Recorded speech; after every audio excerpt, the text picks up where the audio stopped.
সাগরের বুকে দেখি স্ফীত জলরাশি, মন ভরে দেখে নিতে নিশি রাতে আসি।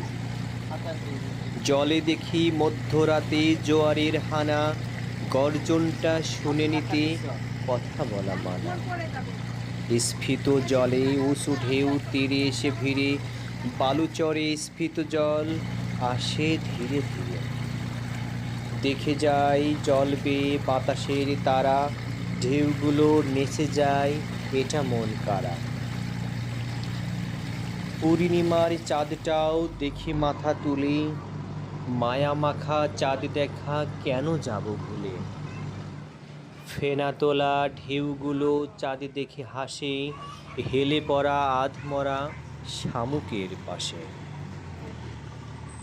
ধেয়ে আসা ঢেউ থেকে হাক ডাক উঠে, বাতাসের তারা খেয়ে তীর মুখে ছুটে। চাঁদ রাতে ঢেউ দেখে মন প্রাণ দোলে, প্রাণ ভরে দেখে যায় দু নয়ন খুলে। আস্তে আস্তে বাতাসটা ভারী হয়ে আসে, সাগরের জলে দেখি ঢেউগুলো ভাসে। ছুটে আসা ঢেউ মনে নাড়া দেয়, মধ্যরাতে ঢেউগুলো প্রাণ কেড়ে নেয়।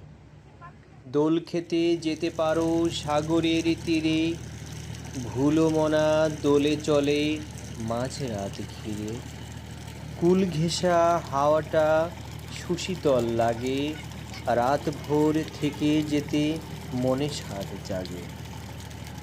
সুন্দর ও চমৎকার একটি কবিতা সাগরকে নিয়ে। চাঁদ রাতে সাগর জল, লিখেছেন মোহাম্মদ সিরাজুল হক ভূঁইয়া। ধন্যবাদ ও কৃতজ্ঞতা কবিতাটি শোনার জন্য।